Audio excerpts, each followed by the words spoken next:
자, 이번 시간에 배워보실 내용은 2단원 급수입니다. 자, 급수라는 게 뭐냐?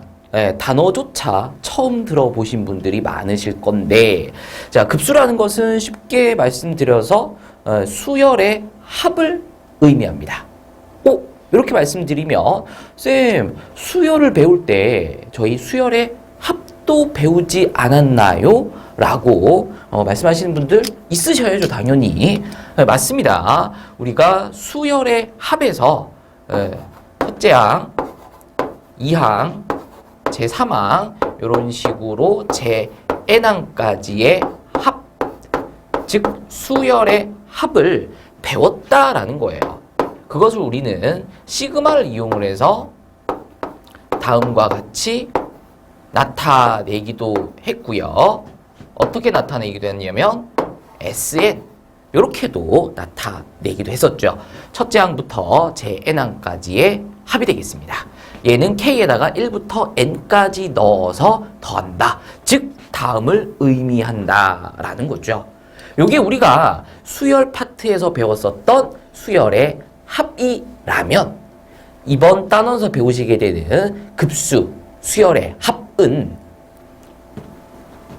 첫째 항부터 제 n항까지만 더하는 게 아니라 계속 더해 나간다라는 거죠. 다음에 수의 나열을 계속 더해 나간다라면 어떻게 될 것이냐, 그것을 보는 게 급수다라는 거예요. 그럼 계속 진행해 줘야 될 거 아니야. 그러니까 n을 어디로 보내줘야 될 거냐면 무한히로 보내주셔야 되겠다라는 거죠. n을 무한히로 보내주셔야 되겠다라는 거죠. 그러니까 이런 거야. 첫째 항부터 제 n항까지를 더하는데 알고 보니까 그 n이 계속 커지고 있는 n이었다. 그러니까 첫째 항부터 n항까지만 더할 건데 그 n이 계속 가는 거야. 그러니까 계속 더해 나가야 되겠다라는 거죠. 그리고 그것을 앞으로 우리는 급수의 기호 시그마 n은 1부터 무한히까지 an 요렇게 써줄 거고 얘를 급수라고 불러주게 될 겁니다. 자, 그러면 요 급수의 계산은 어떻게 할 것이냐라는 건데 이렇게 할 거예요. 그럼 여기서 이렇게라는 게 뭐냐? 우리가 이미 배운 첫째 항부터 제 n항까지의 합, 얘를 앞으로 부분합이라고 불러줄 겁니다. 부분합. 그러니까 SN도 부분합인 거죠. 그러니까 이것들까지만 더한 거, 요것들까지만 더한 거, SN, 시그마 K1부터 N까지 AK. 그러니까 제 첫째 항부터 제 n항까지의 합, 요 부분합을 먼저 구한 다음, 얘를 먼저 구한 다음 그걸 가지고 n을 무한히 보내보시게 되면 결국은 급수의 계산 결과를 알 수 있게 된다는 거죠. 그러니까 얘를 한 번에 처리하지 않을 거예요. 이렇게 주어지더라도 이렇게 바꾸거나 이렇게 바꿔서 먼저 부분합을 계산하시고 그 부분합이 n에 대한 식일 거란 말이야. 그것을 극한을 보냄으로써 수렴을 할 것이냐 발산을 할 것이냐 확인을 할 거다라는 거죠. 자, 내용 정리 한번 해보시면은, 자, 급수와 부분합. 급수라는 것은 첫째 항부터 더해 나가는데 끝을 두지 않고 계속 더해 나가는 것을 이제 급수라고 한다라는 거고요. 기호로 다음과 같이 쓴다라는 거 확인해 주시면 되겠습니다. 그리고 그 중에 일부분에 해당되는 첫째 항부터 제 n항까지의 합, 그러니까 우리가 수열 파트에서 배웠었던 수열의 합, 그것을 전체의 일부분에 해당되기 때문에 부분합이라고 불러주겠다라는 거죠. 자, 그랬을 때 부분합인 SN과 급수 사이에는 다음의 관계가 만들어지겠다라는 건데 너무 당연한 얘기에 해당됩니다. 자, 수열 SN, 그러니까 부분합인 거죠. 얘를 계산하고 나면 어쨌든 n에 대한 식이 만들어질 건데 그걸 가지고 극한을 취해봤을 때 만약에 그 극한값이, 그러니까 이것의 극한 계산 결과가 s로 어떤 특정 상수로 수렴을 하게 된다라면 당연히 이것의 극한값도 S가 될 것이다. 다음 급수의 계산 결과도 S가 얘랑 똑같이 나올 것이다 라는 거예요. 왜? 얘랑 얘는 같은 거니까 그렇다라는 거죠. 그래서 SN의 극한이 S로 수렴을 한다면 급수도 S로 수렴을 하게 된다라는 것을 확인을 해주시면 되겠고요. 만약에 SN 부분합의 극한이 발산을 한다면 당연히 얘도 발산을 할 것이다 라는 얘기입니다. 왜? 얘랑 얘는 같은 거니까 같은 거니까 얘가 발산하면 얘도 발산을 해야지. 같은 거니까 그렇다 라는 거 지금 내용 정리를 하고 있다라는 거고요. 뭐 위에 정리되어 있는 거 다시 한 번 더 보시는 겁니다. 그리고 두 번째 내용 같은 경우에는 급수의 계산은 어쨌든 부분합을 먼저 구해놓고 그 부분합의 극한 계산을 해주면 결국은 급수의 값이 구해진다. 뭐 그런 내용들을 얘기하고 있습니다.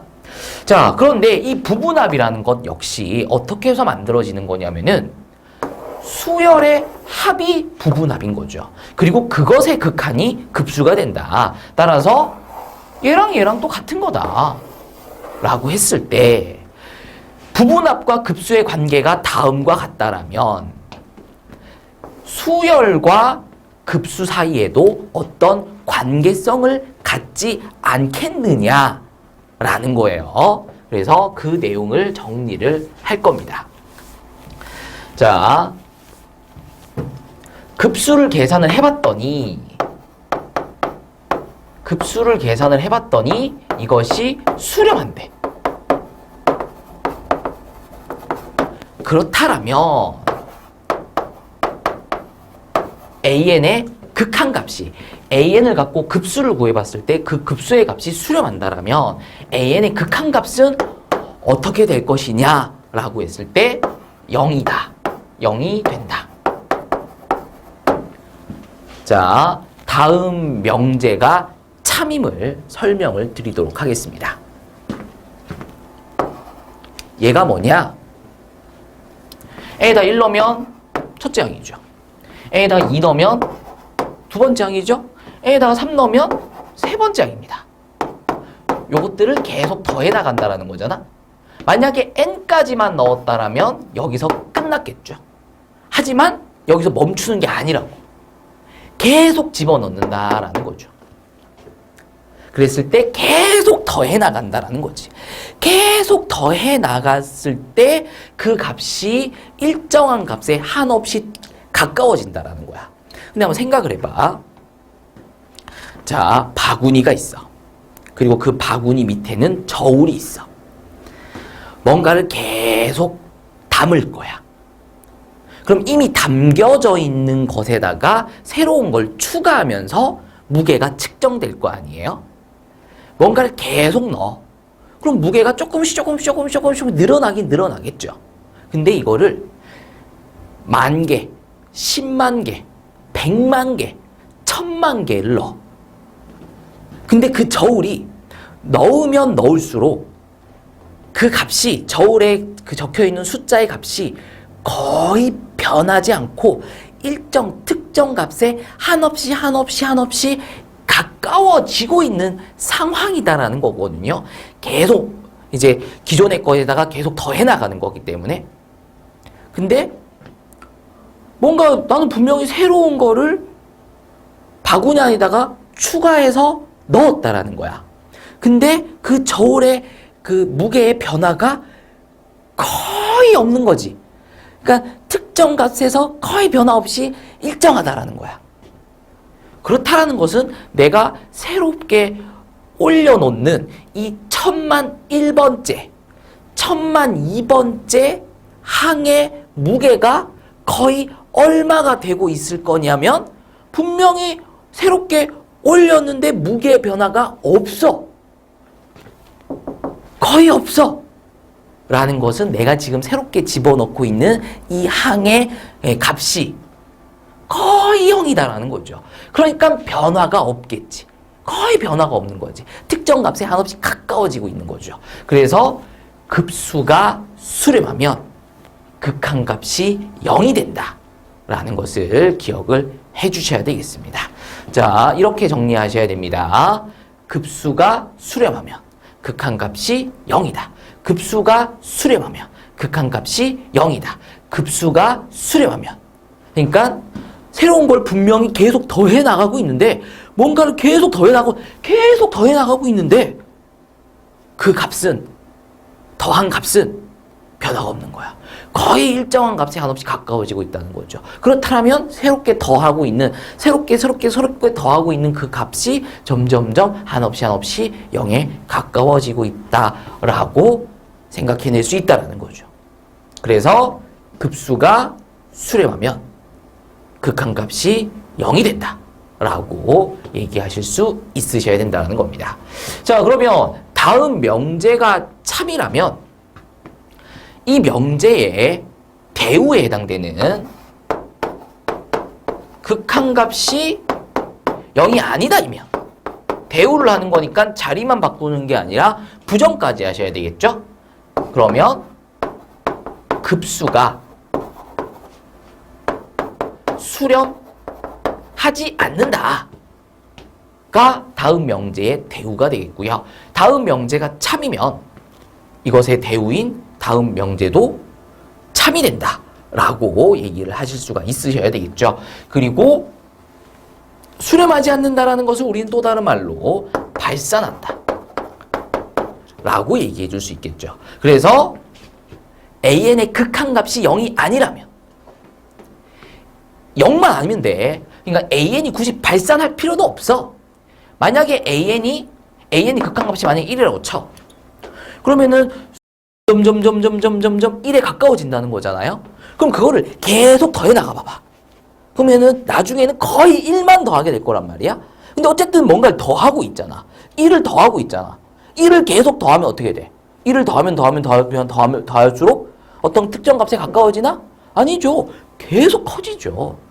그래서 극한값이 발산이 아니라 수렴을 하더라도 그 수렴하는 값이 0만 아니라면 이 수렴하는 값이 만약에 0.1이라고 쳐봐. 0.1이면 나름 꽤 작은 수잖아? 근데 어쨌든 그 0.1이라는 수를 0.1 더하기 0.1 더하기 0.1 더하기 0.1 더하기 0.1 더하기 0.1 더하기 0.1을 계속 더해 나가면 티끌모아 태산이라고 계속 커지게 될 거라는 거죠. 그래서 극한값이 0이 아니기만 하면 그것이 굳이 발산일 필요 없이 0만 아니라면 1로 수렴하더라도 0.1로 수렴하더라도 어쨌든 0이 아니라면 그것들을 계속 더해 나가는 급수는 발산하게 된다라는 것도 충분히 이해하실 수가 있으시다라는 거죠. 자, 문제는 뭐냐면 다음 명제의 여기에요. 그러니까 극한값이 AN의 극한값이 0이면 급수가 수렴할 것이냐라는 건데 명제가 참이기 때문에 그것의 대우는 사실 특별히 설명할 필요 없이 참이다 라고 해줘도 되죠. 근데 명제가 참일 때 그 역은 참이다 혹은 거짓이다 라고 단정지어 얘기할 수 없는 거잖아요. 그래서 이것에 대한 증명이 들어가줘야 되는데 일단 결론부터 말씀드리면 수렴한다 라고 얘기할 수 없습니다. 그러니까 수렴이다 라고 하는 다음 문장은 거짓이 됩니다. 조심하셔야 된다는 거야. 위에 거랑 밑에 거랑 니들이 좀 헷갈려 한단 말이야. 그래서 문장을 통째로 외우시라는 거야. 어떻게? 급수가 수렴하면 극한값이 0이다. 급수가 수렴하면 극한값이 0이다. 이렇게 문장형으로 통째로 좀 외워주시고요. 다음은 참이다 라고 단정 지을 수 없다. 그러니까 극한값이 0이면 급수가 수렴한다가 거짓이라면 극한값이 0이면 급수가 발산한다. 그럼 이건 어떻게 되냐? 이것도 이제 모르는 거죠. 그러니까 극한값이 0이면 급수가 수렴을 할 수도 있고요. 수렴을 할 수도 있어요. 근데 발산을 할 수도 있어요. 그러니까 수렴한다라고 적어놔도 거짓이 되는 거고 발산한다라고 적어놔도 거짓이 되는 거죠. 왜? 수렴을 할 수도 있고 발산을 할 수도 있고 그런 거기 때문에. 자, 그러면 얘가 왜 거짓이냐에 대한 설명을 이제 해야 될 텐데, 거짓을 설명할 때는 이 예를 하나 들어주면 돼요. 발레를 하나 들어보도록 하겠습니다. 발레입니다. 자, an을 n분의 1로 잡도록 하겠습니다.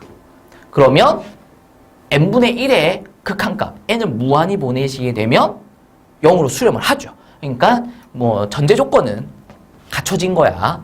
그랬을 때 이제 얘를 가지고 급수를 해보는 거지. 그러니까 계속 더해보겠다라는 거예요. n에다가 1부터 무한히 한번 넣어보자. 넣어서 더해보자 라는 거죠. 자, 1 넣어주시면은 1분의 1 될 거고요. 2 넣어주시면 2분의 1, 3 넣어보고요. 4 넣어보고요. 5 넣어보고요. 6 넣어보고요. 7 넣어보고요. 8 넣어볼 거고요. 9도 넣을 거고요. 10도 넣을 거고요. 쌤 언제까지 넣을 건가요? 계속 넣는 거야. 그리고 이제 더해 나간다라는 거죠. 어쨌든 값만 보면, 각각의 항들만 보면 점점 작아지면서 나중에는 100분의 1, 1000분의 1, 만분의 1, 10만분의 1, 1000만분의 1, 어쨌든 그 항 자체만 보면 나중에는 0에 한없이 가까워지겠죠. 근데 그것들을 이렇게 계속 더해 나간다라면 얘는 어떻게 될 것이냐? 수렴을 할 것이냐? 아니다. 발산을 한다가 아니라 발산을 할 수도 있다. 그것을 한번 보여주겠다라는 거죠. 1분의 1은 뭐 1분의 1로, 2분의 1은 뭐 2분의 1로, 3분의 1은 4분의 1로 바꿔볼 거고요. 4분의 1은 뭐 4분의 1로 쓰고요. 5분의 1은 8분의 1로, 6분의 1도 8분의 1로, 7분의 1은 8분의 1로, 8분의 1은 뭐 8분의 1로, 9분의 1은 16분의 1로, 10분의 1은 16분의 1로 이런 식으로 바꿔 나가 볼 겁니다. 자, 그렇게 되면 요거 두 개는 아래 위로 갔죠. 1, 1이니까. 요것도 아래 위로 2분의 1, 2분의 1이니까 같습니다. 근데 3분의 1이 크냐 4분의 1이 크냐라고 했을 때는 3분의 1이 더 크죠. 요거 두 개는 같습니다. 요거 두 개는 5분의 1이 더 크고요. 요거 두 개는 6분의 1이 더 크고요. 요거 두 개는 7분의 1이 더 크고요. 요거 두 개는 같습니다. 그러니까 위에 게 다 커. 이런 식으로 진행을 하게 되면. 근데 이거를 요렇게 묶어버리는 거야. 이렇게 묶음으로써 요거 계산하시면 2분의 1이라고 쓸 수 있습니다. 이렇게 계산하시면 8분의 4니까 2분의 1이라고 쓸 수 있습니다. 요거를 8개 모아놓으면 16분의 8일 거니까 2분의 1이라고 쓸 수 있을 거고요. 그 다음은 32분의 1을 16개 만들어내서 2분의 1. 이런 식으로 2분의 1을 계속 만들어낼 수 있다는 거죠. 그러면 결국은 이것들의 합은 1 더하기 2분의 1 더하기 2분의 1 더하기 2분의 1 더하기 2분의 1 더하기 2분의 1 더하기 언제까지 2분의 1을 더할 거냐면은 계속 더해 나갈 거라는 거지. 그러면 2분의 1을 계속 더해 나가면 어떻게 될까? 계속 더해 나가게 되면 발산이겠죠. 2분의 1을 계속 더해 봐봐. 근데 요 밑에 거를 계산한 결과가 발산이 된다는 거잖아요. 그러면 얘는 밑에 거보다 더 큰 것들을 더해 놓은 거기 때문에 밑에 게 발산이면 위에 거는 더 발산이 되겠죠. 둘 중에 누가 더 크냐면 위에 게 더 커, 밑에 게 더 작아. 근데 밑에 것들을 다 더해봤더니 발산이거든. 그럼 그거보다 더 큰 위에 거는 당연히 발산이죠. 그러니까 얘가 발산이 된다는 거예요. 분명히 일반항 AN의 극한값은 0이었거든. 근데 그거를 계속 더해봤더니 발산이 되죠. 그래서 극한값이 0이더라도 급수가 발산을 할 수도 있다라는 겁니다. 그래서 수렴이라고 단정 지을 수는 없다라는 거죠. 그래서 한 번 더 정리합니다. 급수가 수렴하면 극한값이 0입니다. 급수가 수렴하면 극한값이 0이 된다는 거. 극한값이 0이라고 해서 급수가 수렴한다라고 단정 지을 수는 없다라는 거 기억을 해 주시면서 넘어가도록 하겠습니다. 자, 그래서 내용 정리를 하고 있어요. 급수가 수렴을 한다라는 것은 뭔가 계속 더해 나가고 있는데 알고 보니까 내가 지금 더하고 있는 것이 공기에 맞먹는 거의 0에 해당되는 것을 더해 나가고 있었구나. 그러니까 뭔가 새로운 걸 더해 나가도 무게의 변화가 값의 변화가 거의 없이 일정한 값에 한없이 가까워지고 있었던 거구나 라고 얘기할 수 있는 거고요. 그러나 그 역은 성립하지 않음을 확인을 해드렸습니다. 그리고 다음 명제가 참이므로 그것의 대우가 또 참이 되는 것을 확인하실 수가 있겠고요. 이것의 역에 해당되는 다음 명제의 대우가 얘죠. 근데 얘가 거짓인 것을 우리가 확인했단 말이야. 그러면 요것도 거짓이다. 그러니까 성립한다라고 단정 지을 수는 없다라는 거죠. 자, 이렇게 해서 내용 정리 한번 해 주시고요. 넘어가도록 하겠습니다. 자, 급수의 성질입니다. 근데 요 급수의 성질 같은 경우에는 뭐 새롭게 배울 내용은 사실 아니에요. 자, 우리는 이미 리미트, 극한의 성질을 배웠고요. 시그마의 성질을 배웠습니다. 리미트는 덧셈, 뺄셈, 곱셈, 나눗셈에 다 뿌려줄 수 있었어요. 하지만 시그마는 덧셈과 뺄셈에만 뿌려줄 수 있었죠. 근데 리미트 같은 경우에는 반드시 수렴 조건이 있어야만 뿌려줄 수 있었어요. 근데 시그마는 뭐 그런 조건이 없었죠. 그냥 막 뿌려줄 수 있었다라는 거야. 자, 근데 이 리미트라는 놈과 시그마라는 놈을 붙여 먹어서 만들어낸 게 리미트 시그마, 즉 급수의 기호다라는 거거든요. 그러니까 이런 거지. K에다가 1부터 N까지 넣어서 더하는데 알고 봤더니 N이 무한히 가고 있었다. 그러니까 1부터 무한히 넣어가면서 더하는 것이다. 이렇게 만들어진 기호다라는 거죠. 급수라는 게. 따라서 리미트의 성질과 시그마의 성질을 모두 담고 있어야 되는 게 급수의 기호다라는 거예요. 그래서 덧셈과 뺄셈에만 뿌려줄 수 있다가 됩니다. 곱셈과 나눗셈은 뿌려줄 수가 없어요. 왜? 시그마가 못 뿌리거든. 근데 얘가 시그마도 품고 있잖아. 그러니까 시그마 성질을 가져가야 돼. 그래서 덧셈과 뺄셈에만 급수의 기호를 뿌려줄 수 있다는 거. 그리고 수렴 조건이 있어야만 뿌려줄 수 있다가 됩니다. 왜? 얘가 리미트도 품고 있기 때문에 그렇다라는 거죠. 따라서 급수라는 놈은 플러스 마이너스에만 수렴 조건한다는 조건 하에서 수렴한다는 조건 하에서 플러스 마이너스에만 뿌려줄 수 있다라는 내용이 여기 있다라는 거죠. 그래서 급수의 기호는 뿌려줄 수 있다. 그래서 이렇게 된다. 단 수렴한다라는 조건 하에서만 가능하다라는 거. 이게 마이너스에서도 적용이 됩니다. 하지만 곱셈과 나눗셈에서는 적용이 안 된다라는 거 알아두시면서 내용으로 들어가도록 하겠습니다. 자, 다음 급수의 합을 구하여라 라고 되어 있어요. 얘가 첫째 항이고 얘가 두 번째 항이고 얘가 세 번째 항이고 얘가 네 번째 항이고 계속 더해 나가겠다라는 거죠. 자, 근데 우리 급수의 합을 계산을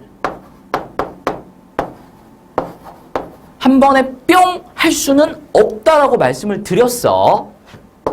급수의 계산을 하기 위해서는 부분합을 먼저 구하시고 그 부분합의 극한을 취해 주셔야 된다라는 거죠. 그럼 부분합은 어떻게 구하냐? 우리가 수열하면서 다뤘다는 거거든.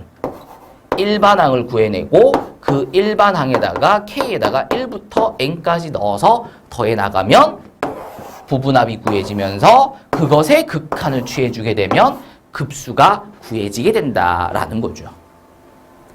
그래서 급수를 계산을 하시려면 부분합을 먼저 구해야 되는데 부분합을 구하려면 일반항부터 구해야 된다는 거예요. 그래서 다음 수열의 일반항 제-n항을 먼저 구해보도록 하겠습니다. 자, 얘가 첫째 항이고 얘가 제2항이고 얘가 제3항이고요. 얘가 제4항이야. 그러면 제-n항은 무엇일까요? 라고 물어봤을 때 이걸 잘 대답하시는 분들도 있는데 힘들어하시는 분들도 있어. 그러면 바로 n항으로 가지 말고 그럼 10번째 항은 얼마일까? 자, 다시 봐봐. 얘가 첫째 항이고 얘가 두 번째 항이야. 얘가 두 번째야. 얘가 세 번째야. 세 번째. 얘가 네 번째야. 얘가 네 번째야. 그럼 10번째 항은 얼마일 거냐면 1 더하기 2 더하기 3 더하기 4 더하기 이런 식으로 쭉쭉쭉 더해서 10까지 더한 다음에 분의 1 하시면 얘가 10번째 항이 되겠죠. 그러면 제 n항은 얼마일까요? 라고 했을 때 니들 좀 이런 것 같아. 뭔가 거창한 걸 대답하는 걸 원하는 줄 알고 있는데 그게 아니야. 이런 식으로 계속 간다라면 제 n항은 얼마일까? 라고 물어봤을 때 1 더하기 2 더하기 3 더하기 점점점 더하기 n까지 더하고 분의 1이요 라고 대답하시는 게 가장 좋은 대답입니다. 물론 분모에 있는 것을 이제 추가로 계산해서 진행을 하긴 할 거지만 그거는 그 다음 얘기인 거고 요 대답을 하라는 거예요. 근데 이 대답을 잘 못해. 근데 이걸 모르는 건 아니야, 분명히. 얘를 모르는 건 아닌데 얘를 대답을 잘 못해. 이게 무슨 말이냐면 야, 첫째 항이 이거고 두 번째 항이 이거고 세 번째 항이 이거고 네 번째 항이 이거잖니. 그러면 n번째 항은 뭘까? 내가 원하는 대답은 이거야. 근데 대답을 못해. 막 쭈삐쭈삐쭈삐 그래. 그래서 내가 혹시 모르는가 해서 그러면 얘가 네 번째 항이잖아? 그럼 다섯 번째 항은 뭘까? 라고 물어보면 1 더하기 2 더하기 3 더하기 4 더하기 5분의 1이라고 대답을 해. 그렇지. 잘했어. 그러면 10번째 항은 뭘까? 라고 물어보면 1 더하기 2 더하기 3 더하기 4 더하기 5 더하기 6 더하기 7 더하기 8 더하기 9 더하기 10분의 1이라고 대답을 해. 분명히 대답을 하거든? 그러면 이제 할 수 있겠네 라고 해서 그렇지 잘했어 그러면 제 n항은 뭘까? 라고 물어보면 입을 다물어버려요. 그래서 내가 답답하잖아. 그래서 이제 얘기를 해주는 거야. 잘 모르는 것 같은데 요게 답이야 라고 물어보면 야 답이야 라고 얘기하면 그때 나한테 뭐라 그러냐면 이게 답이었어요? 이걸 물어보는지 몰랐어요. 저는 뭔가 다른 게 있는 줄 알았어요. 라고 얘기들을 많이 하신다는 거거든. 근데 그게 아니라고. 내가 원하는 건 그냥 이거야, 이거. 이걸 대답하실 수 있으면 된다라는 거죠. 내가 원하는 대답은 이거야. 뭔가 거창한 걸 물어보는 게 아니다라는 거죠. 그럼 이제 이 대답이 나왔어. 그렇지. 얘가 제 n항이야. 맞아. 얘가 제 n항이야. 그런데 요걸 좀 잘 보면 분모에서 우리가 뭔가 계산할 게 있잖아. 그래서 얘를 추가로 계산해보자 라는 거야. 이것까지 다 계산해서 대답을 하라는 게 아니라 얘를 대답을 했으면 그 다음 걸 우리 같이 한번 또 해볼까 뭐 이런 의미가 된다는 거죠. 그래서 요거를 대답하시면 된다라는 거 기억을 좀 해주시고 이제 분모를 볼 건데 여기 지금 1부터 n까지의 합이에요. 그쵸? 그래서 이거를 뭐 등차 수열의 합 그래서 맨 앞에 있는 거랑 맨 뒤에 있는 거랑 더한 다음에 2분의 n 하셔서 요렇게 끄집어내셔도 될 거고요. 아니면 얘가 또 시그마 k잖아요. 그쵸? 시그마 k는 1부터 n까지 k 요걸 줄여 쓴 게 이거잖아요. 요걸 이제 시그마 기호를 사용해서 나타내면 이렇게 되는 거고, 이제 요걸 계산하면 공식 쓰면 이제 이렇게 되는데, 굳이 얘를 이렇게 바꾼 다음에 이렇게 할 필요가 없지 않느냐. 이거 그냥 등차 수열의 합이다. 그러니까 맨 앞에 있는 거랑 맨 뒤에 있는 거랑 더하고, 2분의 이거 몇 개야? n개네? n. 이렇게 해주셔도 충분하다라는 거죠. 분의 1입니다. 자, 그러면 번분수 계산해 주셔서 뒤집어 주시면은 다음과 같이 되는 것을 확인해 주실 수가 있겠습니다. 자, 이제 얘가 뭐다?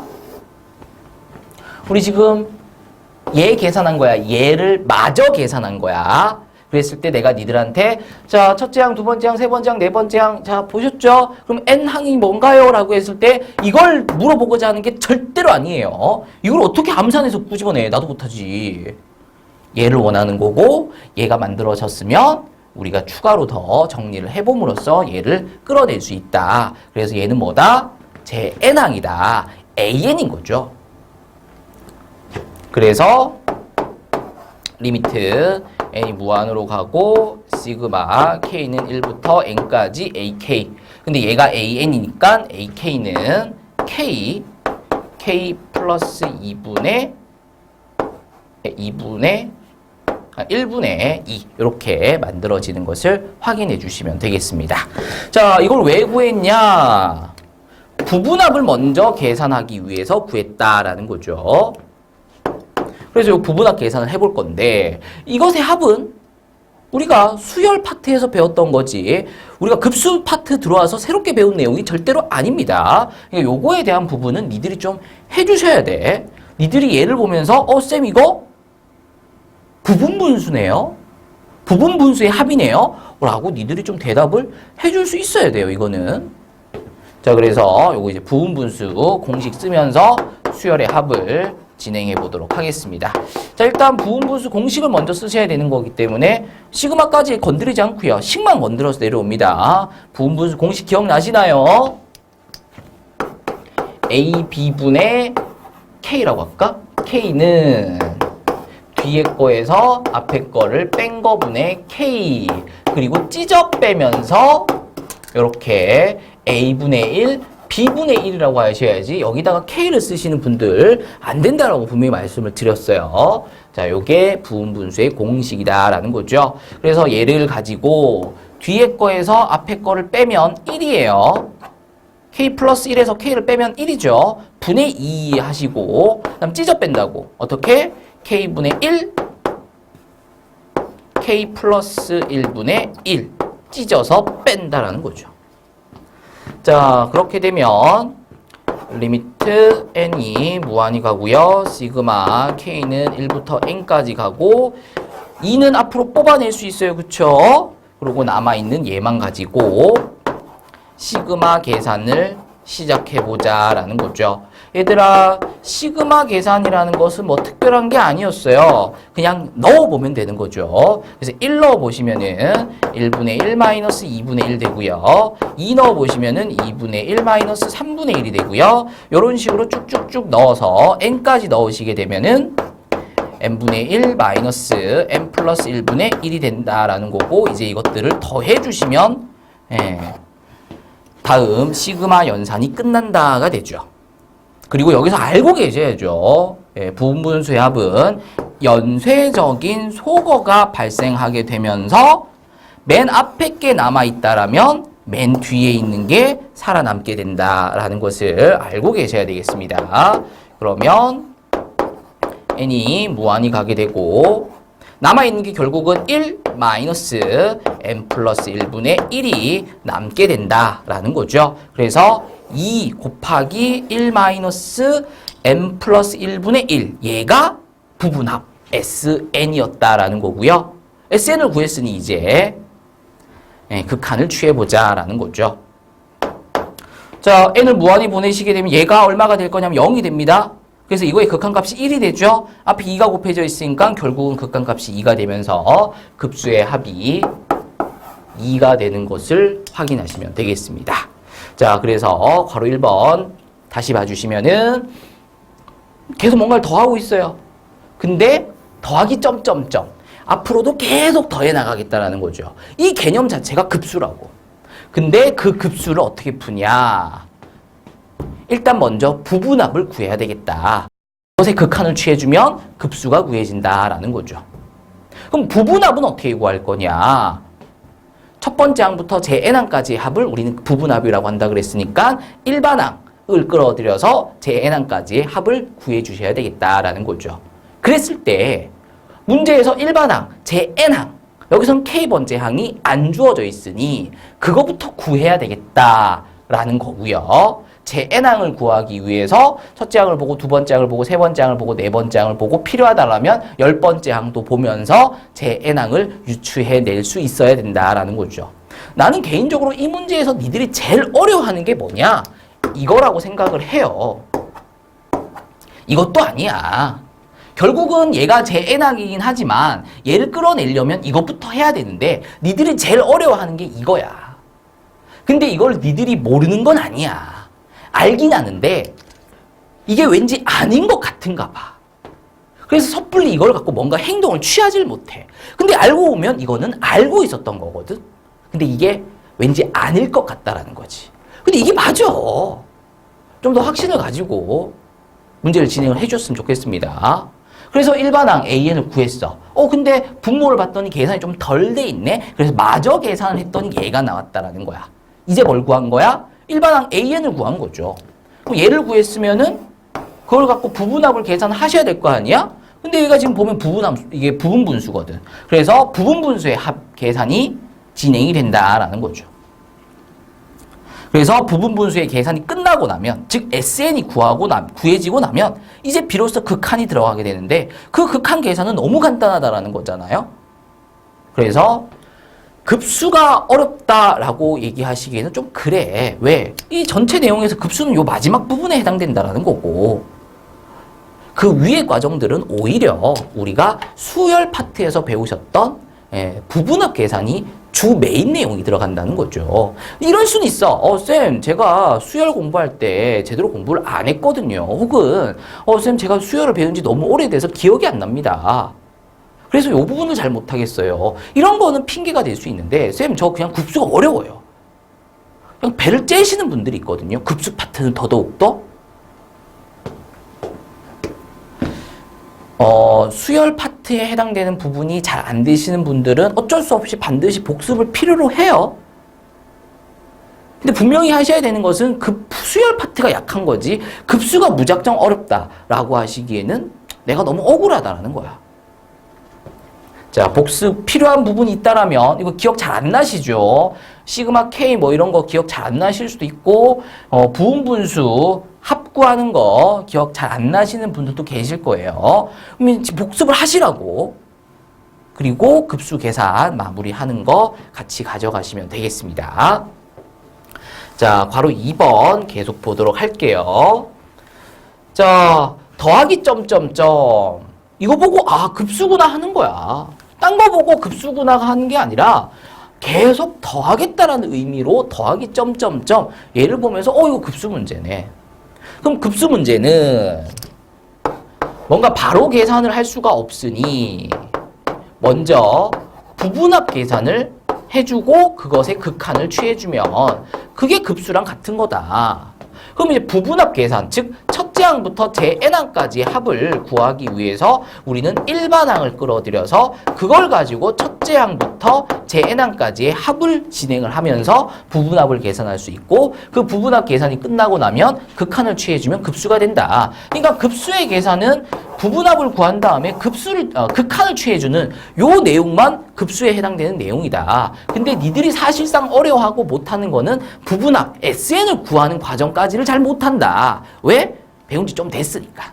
그리고 그때 열심히 안 했거든. 그래서 그런 거다. 그렇다면 공부를 해라. 라고 밖에 얘기를 할 수가 없겠죠. 자, 첫째 항 보도록 하겠습니다. 얘가 두 번째 항이에요. 얘가 세 번째 항이고요. 얘가 네 번째 항이에요.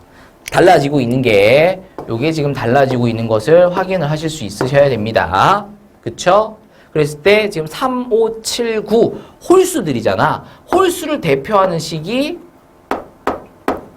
이거 아니면 이거죠. 왜? 2K가 뭔데? 2K가 짝수잖아. 그래서 짝수에다가 1을 빼거나 1을 더해주면 홀수가 되지요. 그랬을 때 얘는 3부터기 때문에 요게 아니라 2K 플러스 1이라고 잡아주시게 되면 여기다 1 넣으면 3 나오고 2 넣으면 5 나오고 3 넣으면 7 나오고 4 넣으면 9 나오니까 제 n항은 n 넣으면 되겠죠? n을 넣으셔서 2n 플러스 1의 제곱 마이너스 1분의 1 이렇게 해주시면 일반항 an이 구해지겠다라는 거죠. 자, 우리 겨우 이제 요거 구한 거야. 그치? 근데 요거를 분모에서 합차 공식을 좀 쓰시게 되면 2n 플러스 1이랑 1을 빼고 2n 플러스 1이랑 1을 더하게 되면 얘가 2n이 되고 얘는 2n 플러스 2가 되죠? 여기서 2 묶어내고 여기서도 2 묶어내서 4로 뽑아내시게 되면 n 남아있을 거고 n 플러스 1이 남아있을 거니까 정리하시게 되면 4 곱하기 n 곱하기 n 플러스 1분의 1 여기까지 an을 정리하실 수 있다라는 거예요. 그러면 얘를 구한 거니까 시그마를 붙여주면서 부분합 계산을 한번 진행해보자 라는 건데 요거 이제 붙여보시게 되면 그 상수에 해당되는 4분의 1은 앞으로 뽑아내버리고 남아있는 n 플러스 1분의 1 요것만 보시게 된다라면 얘가 결국은 또 이제 부분분수의 합이 된다라는 거죠. 자, 기억나실지 모르겠는데 우리가 시그마를 배우면서 수열의 합을 다뤘었다라는 거예요. 그때 굉장히 중요하게 다뤘었던 게 뭐냐면 이거 부분분수의 합이었다라는 거죠. 물론 시그마 루트도 있었고요. 그렇죠? 했지만 우리가 주로 많이 다뤘었던 거는 요거였다라는 겁니다. 그렇기 때문에 급수 파트에서도 부분분수를 이용한 급수 문제가 출제가 굉장히 잘 된다라는 거. 그래서 기억나실지 모르겠지만 또 얘를 그냥 일반적인 과정으로 문제를 풀게 되면 아까 보셨다시피 풀이가 굉장히 길었다라는 거거든요. 그래서 우리가 편법도 좀 다뤘었다라는 거예요. 자, 우리가 했었던 편법으로 이 문제를 한번 다뤄보도록 하겠습니다. 4분의 1 리미트 n이 무한히 가고 자 얘를 가지고 부분분수 공식을 쓰면서 진행을 하는 게 아니라 그냥 이 상태에서 바로 집어넣어 버리는 거죠. 어떻게? 그냥 1 넣어. 1 곱하기 2분의 1 더하기 2 넣어. 2 곱하기 3분의 1 더하기 3 넣어. 3 곱하기 4분의 1 더하기 이런 식으로 쭉쭉쭉 n까지 여기 n이 아니라 k로 들어가야죠. ak였으니까. 이제 n을 넣으시게 되면 n 플러스 1분의 1이 되고 우리는 이미 알고 있어야 된다는 거죠. 뭐를? 부분분수의 합은 연쇄적인 소호가 발생을 할 거다라는 것을.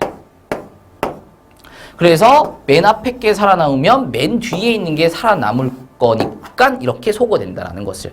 그래서 앞에 게 살아남으면 1 쓰고 뒤에 게 남으면 빼기를 써야죠. 빼기 n 플러스 1분의 1. 그래서 다음 부분분수의 계산이 요렇게 내려온다라는 것을 미리 알고 계셔야 되겠다라는 게 우리가 수열 파트에서 부분합을 배우면서 하셨다라는 거예요.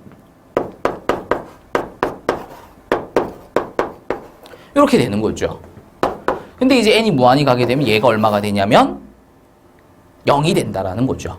그래서 결국은 1만 남는다는 거잖아. 그래서 결국은 얼마가 되냐? 4분의 1이 된다라는 것을 확인하실 수가 있겠습니다. 다음에 편법이죠, 사실은. 여기서 부분합 공식을 안 쓰고 그냥 소거를 그냥 바로 해버린 거니까. 다음에 편법이 우리가 수열 파트에서 배웠었던 부분분수의 합의 편법을 사용해서 푸는 풀이었다라는 거죠. 왜? 시간을 단축시키기 위해서. 근데 이것도 어차피 편법이잖아? 그러면 급수의 부분분수의 편법을 보자라는 거죠. 시간을 더 줄이겠다는 거야. 어차피 이렇게 서술형에 풀면 어차피 틀려. 이렇게 푸나 이걸 더 줄여서 푸나 어차피 서술형에서는 다 틀리는 거란 말이야. 그래서 풀 거면 부분분수 공식 써가면서 푸는 걸 연습을 하셔야 되는 게 맞는 거고요. 서술형이나 수행평가 준비하시려면. 근데 그게 아니라 그냥 객관식만 준비하시는 거라면 최적화된 풀이. 아까 그 풀이는 시그마 부분분수에 최적화된 풀이였다라면 얘는 급수의 부분분수에 최적화된 풀이를 보여드리겠다라는 거야. 자, 일단은 일반항은 구하셔야 돼. 그래 놓고 그 일반항 구한 걸 여기다가 집어넣어서 이 계산을 한 거잖아. 근데 그냥 여기다가 바로 집어넣어 버리는 거야. 여기다가 여기서 구한 AN을 그냥 바로 집어넣어 버리는 거죠. 그리고 상수는 뽑아낼 수 있죠. 이런 다음에 그냥 여기서 그냥 바로 집어넣어. 시그마, 리미트 이런 거 안 쓰고 부분합 계산 안 하고 그냥 바로 집어넣어. 1분의 2, 2 곱하기 3분의 1, 3 곱하기 4분의 1 이런 식으로 계속 간다라는 건데 부분합 계산을 할 때는 우리가 n항에서 끊었단 말이야. 근데 우리는 지금 급수를 바로 계산하는 거니까 여기서 끊으면 안 되죠. 계속 가야 돼. 자, 그러면 소거가 이렇게 들어갈 거 아니야. 그치? 그럼 맨 앞에서 뭔가가 남았다라면 맨 뒤에서 뭔가가 남을 건데 우리가 아까 문제를 풀면서 봤지만 마지막에 남아있는 것에 극한을 취하시게 되면 무조건 얼마가 나오게 되냐면 무조건 0이 나오게 돼요. 어차피 0이니까 볼 필요가 없다는 거야. 그러니까 결론을 다 알고 있어야 된다는 거지. 여기서 제 n항을 구한 다음에 제 n항에다가 n을 무한히 보내보더라도 어차피 0일 거기 때문에 계산을 하지 말라는 거야. 그래서 여기서 끝내버리는 거죠. 자, 물론 반드시 해주셔야 되는 것 중에 하나가 뭐냐면은 뒤에 거에서 앞에 거 뺀 거 분의 1, 뒤에서 앞에 거 뺀 거 분의 1, 뒤에서 앞에 거 뺀 거 분의 1 요걸 반드시 붙여주셔야죠. 근데 이 문제에서는 얘가 어차피 1이니까 답에 영향을 주지 않습니다. 하지만 여기서 1이 아니라 다른 게 나온다라면 그걸 붙이고 안 붙이고에 따라서 답이 달라지잖아요. 그래서 편법을 쓰시되 편법을 정확하게 쓰셔야 될 거 아니야? 그래서 다시 한 번 더 요걸 가지고 편법을 쓸 건데 4분의 1 이제 다 알고 있는 거야. 어차피 연세도고 될 거고 맨 뒤에 남아있는 거 다 알고 있어. 그래서 뒤에 남아있는 거 뭔지 관심도 없다는 거지. 그래서 여기서 그냥 바로 집어넣어 버리는 거야. 어떻게? 1, 2분의 1 플러스 2, 3분의 1 하면서 지금 똑같은 게 떴잖아. 만약에 똑같은 게 안 뜨면 몇 개를 더 적어 주셔야 되겠죠. 근데 똑같은 게 떴으니까 여기서 바로 제껴버리는 거야. 그게 얘만 남는 거지. 그러면서 얘랑 얘랑 곱하면서 4분의 1 한 다음에 잊지 말고 해주자. 뒤에 거에서 앞에 거 뺀 거 분의 1. 근데 어차피 얘가 1이니까 답은 4분의 1로 이제 마무리가 된다라는 거죠. 자, 이렇게 해줌으로써 시간을 조금 더 줄여 주셔야 되겠다. 정상적인 방법으로 아까 괄호 1번의 풀이를 보셨다시피 정상적인 풀이로 진행을 하게 되면은 부분분수의 한 문제는 부분분수의 급수 문제는 시간이 엄청 오래 걸리게 됩니다. 그래서 시간을 반드시 줄여내셔야 된다는 거 객관식에서는 넘어가고요. 예제 2번 보도록 하겠습니다. 자, 급수입니다. 뭐 급수라고 적혀 있으니까 급수라고 하셔도 되겠지만 여기서 플러스 점점점 그리고 안 끊었잖아. 계속 더하겠다라는 의미잖아. 저걸 보고도 이제 우리는 급수다라고 얘기하실 수 있으셔야 되겠죠. 먼저 확인하셔야 되는 것은 일반항입니다. 왜? 급수를 계산하는 데 있어서 부분합을 구하셔서 극한을 취해 주셔야 된다는 건데 이 부분합을 구하시려면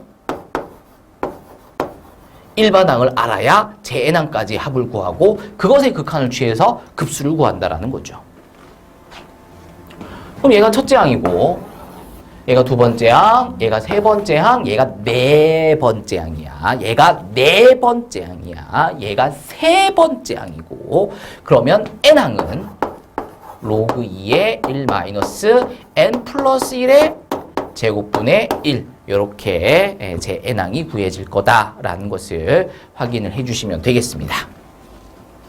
그러면 AK를 구한 거니까 거기다가 시그마를 붙여서 부분합 계산을 해주시면 되겠다라는 거잖아요. 그러면 로그 2에 저거 통분하시게 되면 분모가 n 플러스 1의 제곱이 되고요. 분자는 통분하시게 되면 n 플러스 1의 제곱 마이너스 1이 될 거니까 분자는 n제곱 플러스 2n이 되겠습니다. n제곱 플러스 2n. 네, 저 정도 통분 계산을 하셔야 되잖아. 자, 이제 얘가 일반항 an이니까 여기서 k에다가 1부터 n까지 넣어주시게 되면 n 대신에 k를 쓰면서 k에다가 1부터 n까지 넣어주시게 되면 부분합인 첫째 항부터 제 n항까지의 합이 구해지겠습니다. 얘가 SN인 거지. 근데 요거 이제 보시다시피 시그마니까 1부터 n까지 넣어서 더할 거 아니야? 그래서 1 넣어 보신다라면 로그 2에 2제곱 그 다음에 요것도 인수분해를 이렇게 해버리자. 그러면 1 넣어주시면 1 곱하기 3이 되겠죠? 더하기 로그 2에 요거 2의 제곱이구나. 2 넣어주시면 3의 제곱분의 2 곱하기 4가 되고요. 로그 2에 3 넣어주시면 4의 제곱분의 3 곱하기 5가 되겠네. 이런 식으로 계속 더해서 n까지 넣어주시게 되면 n 플러스 1의 제곱분의 n 플러스 2가 되겠다라는 거죠. 근데 지금 이게 뭐의 합이냐면 로그의 합이잖아. 그래서 우리는 사실 이미 로그의 합이네? 아, 그러면 이거 어차피 진수에서의 곱이 되겠구나. 진수와 진수들을 진수에 다 끌어모아서 다 곱하게 된다라는 거죠. 로그의 합은, 로그끼리의 합은 진수들의 곱이 된다라는 거. 그래서 2제곱분의 1 곱하기 3이랑 3제곱분의 2 곱하기 4랑 4제곱분의 3 곱하기 5랑 n 플러스 1의 제곱분의 n 플러스 2 이것들의 곱이 진행되게 되죠. 그리고 우리는 알고 있어야 된다라는 거예요. 뭐 연쇄적인 속어가 발생하게 될 것이다라는 것을. 그것도 뿔마 해서 플러스와 마이너스가 소거되는 게 아니라 곱하기로 연결되어 있기 때문에 약분으로서 소거가 될 것이다라는 것을 또 알고 계셔야 된다는 거죠. 그래서 연쇄 소거 문제의 대표적인 예가 시그마 부분 분수도 있었지만 시그마 로그도 있다는 거야. 시그마 루트도 있지만 어쨌든 요 세 가지가 연쇄 소거되는 대표적인 유형들이다라는 거잖아요. 그 중에서도 로그 같은 경우에는 비록 더하긴 했으나 로그끼리의 합들이 결국은 진수에서의 곱으로 바뀔 거기 때문에 약분으로서 소거된다라는 것까지 모두 알고 계실 필요가 있다는 거죠. 그럼 뭐가 남냐? 2분의 1이 남는다는 거예요. 분모에 2가 2개 있었는데 얘랑 하나 약분돼서 분모에 2가 하나만 남잖아요. 그래서 2분의 1이 남는다는 거죠. 그럼 앞에서 2분의 1이 남았으니까 뒤에서 이렇게 남아있을 거야. 그러면 2분의 1 곱하기 n 플러스 1분의 n 플러스 2 요렇게 남아있다가 되겠고요. 로그 2가 되겠죠. 이게 지금 SN이야.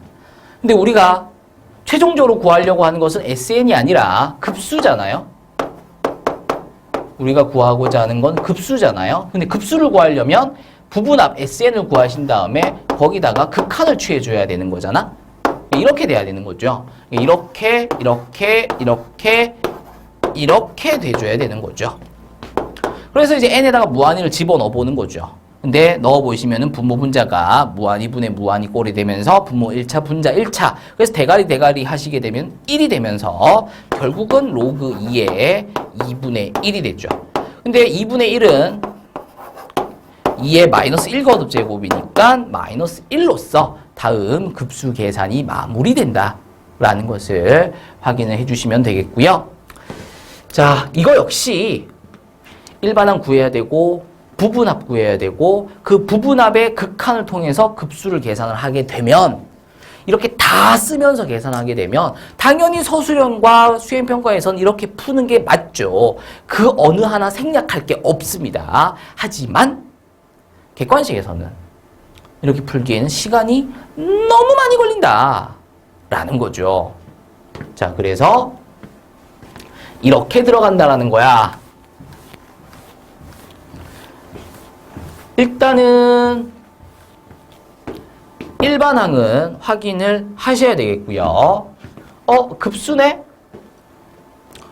근데 로그의 급수네? 아, 이거 진수들을 진수 자리에서 곱할 거야. 그냥 여기서 그냥 진수에다 넣어버리는 거죠. 근데 약분을 하면서 소거될 것까지 다 알고 있으라 그랬잖아. 그래서 얘를 그냥 이렇게 보면 안 되고 2의 제곱 분의 2의 제곱 마이너스 1. 얘는 3의 제곱, 3의 제곱 마이너스 1. 그러니까 얘를 2의 제곱분의 합차공식 쓰셔서 1, 3. 얘는 3의 제곱분의 합차공식 쓰셔서 2, 4. 3 빼기 1, 3 더하기 1. 되시죠? 요렇게 곱해 나간다 라는 거죠. 그럼 마지막에는 얘가 첫 번째, 얘가 두 번째. 그럼 마지막에는 n 플러스 1의 제곱분의 n 플러스 2가 된다 라는 거고요. 약분을 이렇게 최대한 생략하시면서 그리고 여기서 n을 바로 무한으로 보내버리는 거죠. 그럼 1. 그래서 결국은 로그 2의 2분의 1이 되겠구나 하면서 그럼 결국 마이너스 1이네. 요런 진행을 좀 해주셔야 주어진 시간 안에 우리가 50분이라는 시험 시간 동안 뭐 10문제 시험 보고 끝낼 거 아니잖아요. 그렇죠? 한 20문제는 시험을 보셔야 되는데 이 정도의 풀이는 진행을 해주셔야 20문제를 주어진 시간 안에 다 풀어볼 수 있을 것이다 라는 거 확인하시면서 넘어가도록 하겠습니다. 자, 다음 보기에서 발산하는 급수만을 인들을 골라라 되어 있습니다. 자, 급수가 수렴하는지 발산하는지 거기에 지금 관심을 두고 있다라는 거잖아요. 자, 근데 우리가 확인을 했어요. 뭐? 급수가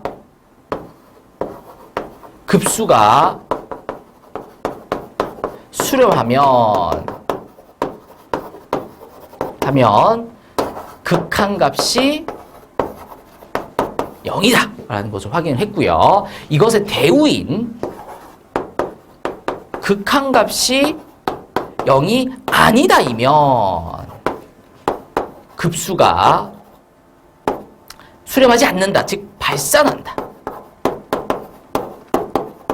라는 것도 참임을 확인을 했어요.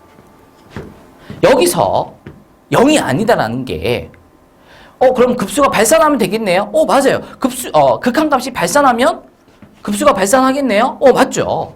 극한값이 발산하면 급수는 당연히 발산을 합니다. 근데 극한값이 발산하지 않더라도 수렴을 하더라도 급수가 발산할 수 있다라는 거야.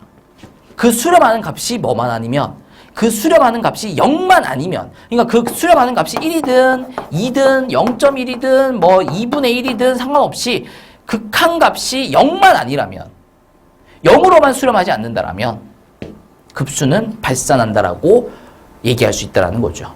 그래서 급수가 수렴할지 발산할지를 알아보려면 먼저 극한값부터 보는 거야. 자, 다음 수열의 극한조사를 먼저 한다는 거죠. n에다 무한 넣어보시면 분모가 무한이고요. 분자도 무한입니다. 분모 분자 1차예요. 그러면 대가리분의 대가리를 하겠죠. 얼마냐면 3분의 1이다 라고 하지 말고 0이 아니에요. 극한값이 3분의 1이죠.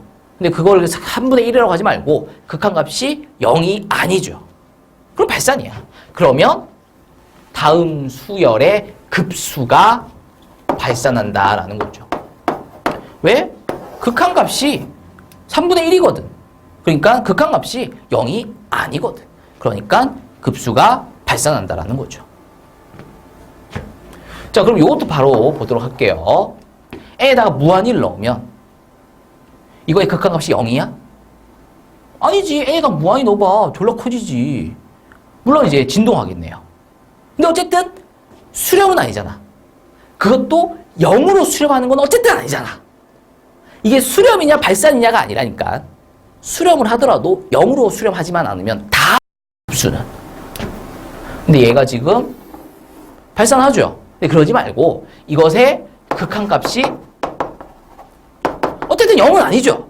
그러면 다음 수열의 급수는 발산한다 라고 할 수 있다는 겁니다. 자, 니은 볼게요. 다음 수열의 극한값을 먼저 확인을 한다라는 거죠. 그 극한값이 0이라면 만약에 이거의 극한값이 0이야. 그럼 급수는 수렴한다 라고 얘기할 수 있나? 그것도 아니라 그랬어. 그것도 아니야. 극한값이 0이라면 발산한다. 틀린 거죠. 그럼 수렴한다. 이것도 틀린 거죠. 모른다 라는 게 정확하죠. 수렴할 수도 있고 발산할 수도 있고. 근데 어쨌든 극한값이 0이 돼야 수렴을 할 가능성이 생기죠. 근데 0이 아니라면 이건 빼박이야. 무조건 발산하는 거지. 그래서 다음 극한값이 0인지 아닌지를 한번 조사해보자라는 거예요. 자, 여기다가 무한히 넣어보시면 무한이고요. 넣어보시면 무한이. 그러니까 무한이 마이너스 무한이죠. 무한이 마이너스 무한이를 계산하기 위해서 루트가 있으니 유리화를 하도록 하겠습니다. 자, 그러면 분모는 루트 n제곱 플러스 n 플러스 n이고요. 분자는 합차공식 쓰시면서 n이 되는 거 확인하시면 되겠습니다. 그리고 이제 n에다가 무한히 넣어보시면 분모 무한이고 분자 무한히. 그래서 말씀을 드렸어요. 1단원에서 무한히 마이너스 무한히 경우에는 루트가 있을 거다. 그래서 유래를 하게 될 거다. 유래를 하게 되면서 분수가 만들어지게 된다. 그렇게 되면서 무한히 분의 무한히 꼴로서 문제가 마무리가 될 것이다. 거기까지 알고 있어라 라고 말씀을 드렸고요. 정말 무한히분의 무한히꼴이 만들어지고 있다라는 거잖아요. 그러면 분모 1차, 분자도 1차, 대가리분의 대가리를 하시면서 극한값이 2분의 1이다 라고 끝내지 마시고 어쨌든 0은 아니다 라고 하실 수 있어야 된다는 거죠. 극한값이 0이 아니잖아. 그러니까 이건 빼박이야. 급수는 어떻게 될 거라고? 급수는 발산할 거라고. 근데 만약에 극한값을 조사를 해봤는데 0이야. 이번엔 0이야. 0이 아니면 발산한다며. 그럼 0이면 수렴이야? 그거 아니라니까.